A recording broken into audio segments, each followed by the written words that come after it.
दोस्तों आज मैं आप सभी लोगों का स्वागत करता हूं अपने YouTube चैनल मानव स्टोर्स के अंदर। अभी तक हम इंग्लिश ग्रामर के 80 रूल्स कवर कर चुके हैं। 81 टू 100 रूल इस एपिसोड में कंप्लीट कर देंगे। जिन लोगों ने मेरे चैनल सब्सक्राइब नहीं किया वो लोग सब्सक्राइब कर लें, और जिन लोगों ने नहीं पढ़े अभी तक के 80 रूल्स उनको भी सुन लें, मेरी प्लेलिस्ट में जाएं, उनको एक बार पूरा अच्छी तरीके से सुन लें। इन रूल्स में से अक्सर आपके एग्जाम्स में क्वेश्चन आते रहे हैं और भविष्य में भी आते रहेंगे। कॉम्पिटिटिव एग्जाम्स के लिए ये बहुत अच्छा निचोड़ है। आप इंग्लिश ग्रामर रूल को कर जाएं, यकीन के साथ कह सकता हूं आपको कई सारे क्वेश्चंस इन रूल्स के बेस्ड आपके कॉम्पिटिटिव एग्जाम्स में मिल जाएंगे। चलिए आज कवर करते हैं 81 to 100। 81 on, in, at are not used before today, tomorrow, yesterday, the following day, the next day. On, in, at are not used, ये नहीं यूज होते on, in, at, today, tomorrow, yesterday, following day या next day से पहले। Example से समझें, he will go there on tomorrow, on tomorrow नहीं use होगा, he will go there tomorrow। Correct है। 82 देखें, no preposition is used before the word home. At home is a phrase which bears a different meaning. At home का मतलब कुछ और होता है, जैसे कि मैं घर हूँ, at home, या मुझे घर जैसी फीलिंग हो रही है, उसके लिए यह एक फ्रेज है जिसका अलग मीनिंग है, लेकिन कोई भी प्रीपोजिशन यूज नहीं होती होम से पहले। इनकरेक्ट है। ठीक है, bring a TV set at home, नहीं ये गलत होगा, bring a TV set home, bring a TV set home. 83 देखें, 83 है हमारा, after transitive verb like discuss, describe, reach, order, tell, demand, attack, resemble, ridicule, etc., we directly use the object and no preposition is used after verb. Verb के बाद preposition नहीं use होती, इनको हम direct use कर लेते हैं। कौन कौन सी है transitive verb? Discuss, describe, reach, order, tell, demand, attack, resemble, ridicule. Example से समझेंगे, The poet described about the beauty of nature in this poem. यहाँ पर ये गलत है, हम देखते हैं सही क्या होगा। The poet described the beauty, about नहीं करेंगे, beauty of nature in this poem। 84 देखें, say, suggest, propose, speak, reply, explain, talk, listen, write is followed by to preposition। preposition से इनके बाद to preposition लगता है। if there is a person in the form of object, object की जगह पर कोई person है तो हम to का यूज करते हैं। preposition ये words preposition लेते हैं, इनको आप याद कर लें। say, suggest, propose, speak, reply, explain, talk, listen, write। Incorrect देखें, he did not reply me, he did not reply me, गलत होगा, करेक्ट होगा, he did not reply to me, he did not reply to me। Next देखें, he did not write to a letter, write to a letter कैसे हो जाए, क्योंकि इसके बाद तो डायरेक्ट हमारे एक ऑब्जेक्टिव हमने पढ़ा ना कि हमारा यदि पर्सन होता है ऑब्जेक्टिव की फॉर्म में तब हम टू यूज करेंगे। फर्स्ट वाले एग्जांपल में reply to me, me is a person, तो टीओ यूज हुआ, लेकिन letter is not a person, तो टू का इस्तेमाल नहीं होगा। करेक्ट सेंटेंस होगा, he did not write a letter. Pronouns के कुछ रूल्स देखेंगे। When a pronoun is used as a complement of a verb to be, pronoun एक कॉम्प्लीमेंट की तरह हो वर्ब का to be, it should be in the nominative, ये nominative case में होना चाहिए। कैसे? इनकरेक्ट देखें, example, if I were him I would not do it, ये गलत होगा, सही सेंटेंस होना चाहिए if I were he, him की जगह होना चाहिए ही, I would not do it. जब हम कहते हैं यदि मैं प्रधानमंत्री होता, if I were prime minister, तो ये सेंटेंस इस तरीके से यूज होते हैं। ये कोई कहे कि मैं यदि राष्ट्रपति होता, if I were a president, यदि मैं सचिन तेंदुलकर होता, इफ आई वर अ सचिन तेंदुलकर, ये नॉमिनेटिव केस में यूज किए जाते हैं। Next 86, when a pronoun is used as an object of a verb or a preposition, it should be in the objective case। जब pronoun को यूज किया जाता है ऑब्जेक्ट की तरह, वर्ब के ऑब्जेक्ट की तरह, ये ऑब्जेक्टिव केस में यूज होता है। जैसे late you and I do it, late you and I do it, इसमें आई यूज नहीं होगा क्योंकि हमें ऑब्जेक्टिव की यूज में करना है, इसमें ये नॉमिनेटिव यूज में किया गया है, तो हम आई की जगह मी यूज करेंगे, let you and me do it. Next example देखें, present are for you and I, नहीं, ये गलत हो गया क्योंकि इसमें भी ये नॉमिनेटिव केस में यूज किया है। हमने कहा कि हमें यूज करना ऑब्जेक्टिव केस में, ऑब्जेक्टिव केस की तरह, तो हम आई की जगह मी यूज करेंगे। The present, these presents are for you and me। 87 empathetic pronouns cannot stand alone as subject। empathetic pronouns को नहीं यूज करते सब्जेक्ट की तरह। इनकरेक्ट होगा himself did it। himself did it ये इनकरेक्ट है, लेकिन सही होना चाहिए he himself did it। empathetic pronoun अकेला नहीं आता, इसके साथ हम कोई ना कोई सब्जेक्ट जरूर यूज करेंगे। himself एक empathetic pronoun है, उससे पहले हमें एक सब्जेक्ट लगाना पड़ेगा, तो करेक्ट होगा he himself did it। 88 देखेंगे, the indefinite pronoun one should be used throughout if used at all। the indefinite pronoun one should be used throughout if used at all। at all की तरह use हो तो one should be used throughout if used at all। Examples देखें, one must not boast of his own success। one must not boast of his own success ये ऐसे नहीं use होगा। One के साथ हिज नहीं आएगा, वन के साथ वंस आएगा, तो करेक्ट होगा one must not boast of one's own success. 89 देखें, ईदर और neither, either and neither is used only in speaking of two person or thing। Either या नीदर और नीदर सिर्फ इस्तेमाल होते हैं सिर्फ जब हम दो लोगों के बारे में, दो चीजों के बारे में बात कर रहे हैं। Any, no, one and none is used in speaking of more than two. ये दो से ज्यादा चीजों के बारे में बात करेंगे तो any, no, one and none का यूज होगा। इनकरेक्ट एग्जांपल देखें, any one of these two roads leads to the railway station. Any one होता है दो से ज्यादा के लिए, तो ये गलत हो गया, तो सही हमारा होगा करेक्ट है either of these two roads leads to the railway station। Next example देखें, neither of these three boys did his homework। ये गलत है क्योंकि neither दो के लिए यूज होता है, हमने पढ़ा either और neither। करेक्ट होगा no one, या हम यूज कर सकते हैं any, none। no one of these three boys did his homework।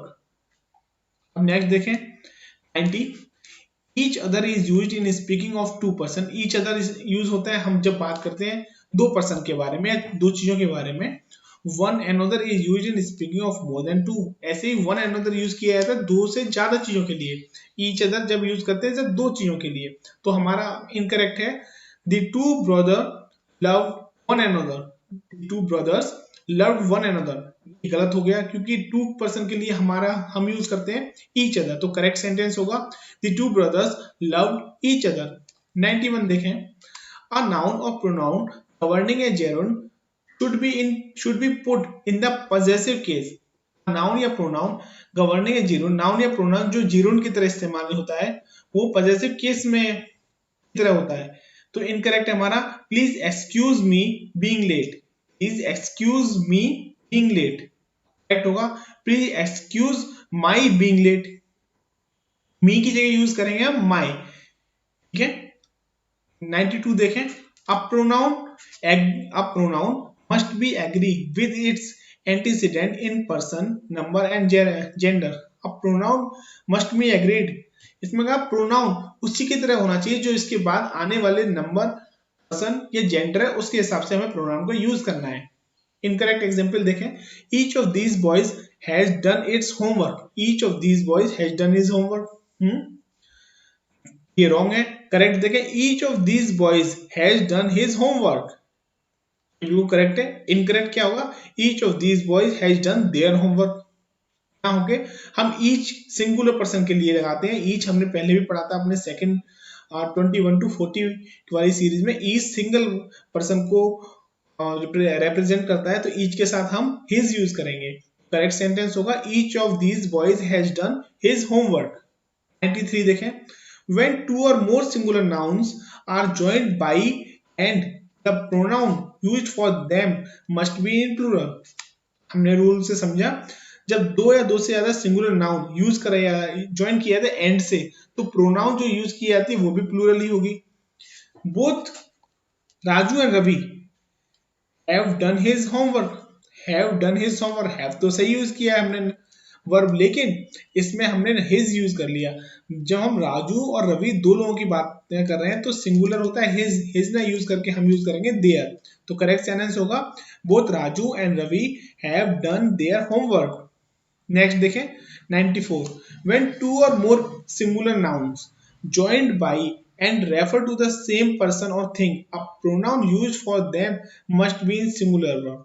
जब जब हम इसे बड़े अच्छी तरीके से समझेंगे, हमने कई बार ये पढ़ा भी और कई एग्जाम्स में आता रहा है, अक्सर ये स्टूडेंट कंफ्यूज हो जाते हैं।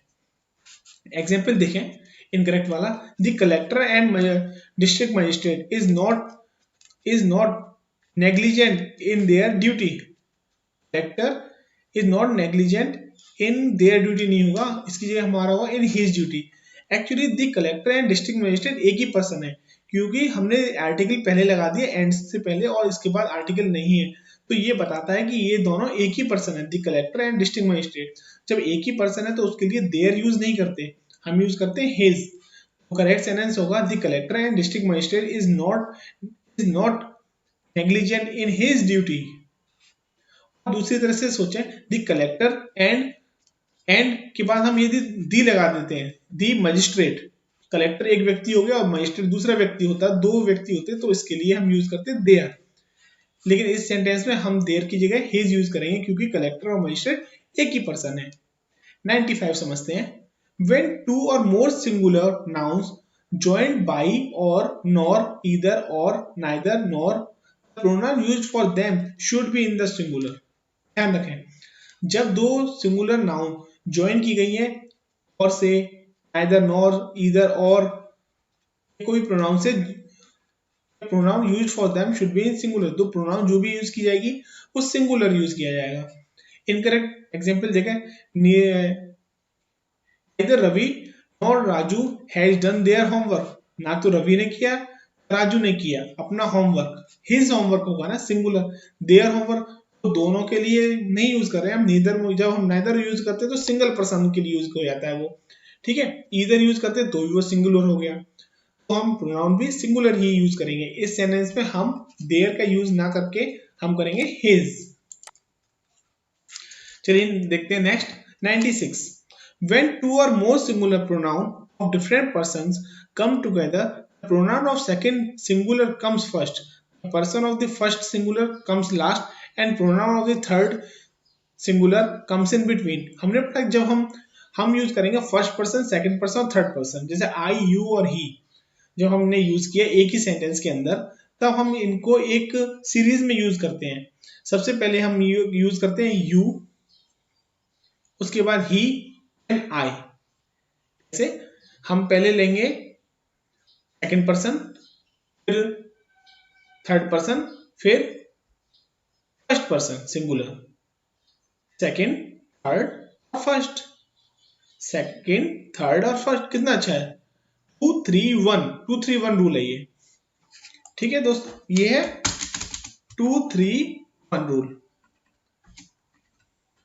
पहले सेकंड पर्सन, फिर थर्ड पर्सन, फिर फर्स्ट पर्सन। चलिए नेक्स्ट देखते हैं, जब when two or more plural pronouns of different persons come together, फिर उसमें first person comes first, then second person, then last person। अच्छा, इनमें डिफरेंस क्या है, इसमें और इसमें डिफरेंस क्या है? हमने इसमें यूज किया टू और मोर सिंगुलर प्रोनाउन और हमने इसमें कहा टू और मोर प्लूरल प्रोनाउंस। सिंगुलर प्रोनाउन में हमारा रूल है 2-3-1 और हमारा रूल क्या है, जब प्लूरल प्रोनाउन में हो फर्स्ट, सेकंड, थर्ड। ठीक है दोस्तों, एग्जांपल से समझे, you, they and we must work together, ये इनकरेक्ट है, करेक्ट सीरीज होगी। We first person, you second person, they third person, must work together. Next देखते हैं 98, the relative pronoun who is in subjective case whereas whom is in objective case। Relative pronoun में who subjective case की तरह, whom क्या होता है objective case में। therefore for who there must be a finite verb, who के लिए use करेंगे finite verb in the sentence, or otherwise when whom is used in the sentence and there is more finite verb and the number of subjects in the sentence, then whom should be changed into who। बहुत अच्छा और बहुत important rule है ये। इस sentence को समझने का अच्छा तरीका ये है कि एग्जाम्पल देखें, the doctor whom came here was Ram's brother, ये इनकरेक्ट है। हमने कहा डॉक्टर जो आया था, who came here, तो यहाँ आया था who came here, ना कि whom जिसका आया था। whom मतलब जिसका हो गया, जो कि एक हमने यूज किया, हमने ऊपर भी बताया whom एक ऑब्जेक्टिव केस की तरह यूज होगा। ऑब्जेक्टिव केस किया है, लेकिन हमें सब्जेक्टिव केस यूज करना है, तो who एक सब्जेक्टिव केस है जो सब्जेक्ट को रेफर कर रहा है, तो हम इसमें सही यूज होगा हमारा the doctor who came here was Ram's brother. 99 देखें, with relative degree adjective only only none all etc are relative pronoun, we use that and not which or who। जब हम बात कर रहे हैं सुपरलेटिव डिग्री एडजेक्टिव की, जैसे ओनली, नन एंड ऑल, उनके साथ हम यूज करते हैं दैट, ना कि विच या हु। एग्जाम्पल से समझे, all which glitters is not gold, ये सरासर गलत हो गया क्योंकि हमने कहा ऑल के साथ हम यूज करते हैं दैट। करेक्ट सेंटेंस होगा all that glitters is not gold. 100 देखें, after let if a pronoun is used, let के बाद यदि प्रोनाउन को यूज किया जा रहा है, the pronoun must be in the objective case, तो वो प्रोनाउन यूज होगा ऑब्जेक्टिव केस के अंदर। एग्जांपल देखें, लेट ही गो देयर, ये बिल्कुल गलत हो गया, हमने कहा ऑब्जेक्टिव केस के अंदर ही की जगह, और ही का ऑब्जेक्टिव केस क्या होगा, हिम। करेक्ट सेंटेंस होगा let him go there. Thank you दोस्तों, आज हमने 100 रूल, आज एक 100 रूल की सीरीज खत्म होती है। आगे भी मैं और भी वीडियोस लेकर आता रहूंगा जो आपके कॉम्पिटिटिव एग्जाम्स के लिए बेहद इंपॉर्टेंट होगी। दोस्तों, इस चैनल को सब्सक्राइब कीजिए और बेल आइकन को प्रेस कीजिए ताकि आपको नोटिफिकेशन टाइम पे मिलता रहे और मेरी कोई भी वीडियो आप मिस ना करें, ताकि आप अपने एग्जाम में बहुत अच्छा और बहुत बेहतर कर सकें। दोस्तों, आपके आने वाले एग्जाम्स के लिए आप सभी लोगों को बहुत बहुत शुभकामनाएं। मेरी तरफ से आपको बहुत बहुत ढेर सारा प्यार। Thank you.